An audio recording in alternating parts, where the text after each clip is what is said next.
এটা आरएसएस रो 100 वर्ष पूर्ति लगी महिला मान को जागृत करली आरएसएस रो विभिन्न क्षेत्र रे जेन महिला माने काम करछन से मान को जागृत करबा लगी एटा ओटे मीटिंग रखा जाईछि आरो इथिरे हमर बहुत राष्ट्र सेविका समिति सामाजिक समर सप्ताह हला वनवासी कल्याण आश्रम भारत विकास परिषद एंता सब विभिन्न ब्रांच रो महिला माने सब एकत्रित हेछन आरो समस्ते ई भितरे का काम करिछन जे निजर निजर अनुभूति शेयर करबार संगे संगे नुआ किछि सिखबार लागि भी पाउछन आके काना करा जिबा आहुरी महिला मान को केनता सचेतन करमु और भारत के केनता करी उन्नति आड़ के नेउ जे सेथि प्रति गोटे आलोचना चक्र चलछि। आपण युवपीढ़ी के काना वार्ता देबे इथरे हमर एबीपी और दुर्गा बहनी काम करूछि आज युवक महिला माने जेन माने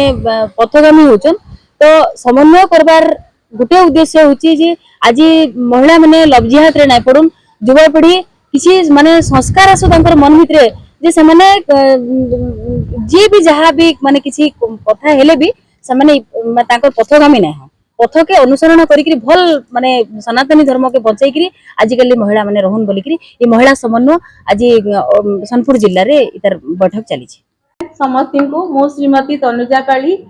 भारत विकास परिषद तो महिला सहभागितार सचिव दायित्व अच्छे तार संगे सबू महिला मान विविध क्षेत्र में काम करते महिला मान नहीं गोटे आम समन्वय टोली करूँ से समन्वय टोली प्रांत दायित्व आम अच्छू आपण मैंने समस्ते जानी वर्तमान सोशल मीडिया रे गला आपण मैंने जानुवे जे राष्ट्रीय स्वयंसेवक संघ एक स्वेच्छासेवी अनुष्ठान से तार 100 वर्ष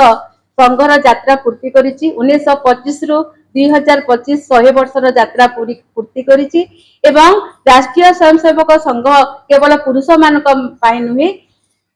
महिला मानक पाई मध्य तार अनुष्ठान रही राष्ट्र सेविका समिति तो विविध क्षेत्र में काम करथिबा महिला मानकु एकत्रित करिबा पाई समस्ते एका मनरे एकतार सूत्र रे बांधी राष्ट्रपति समर्पित काम करिबा पाई आज ये समन्वय बैठक आमे केवल सुवर्णपुर जिल्ला रे काम करुथिबा महिला मानक पाई रखिछु।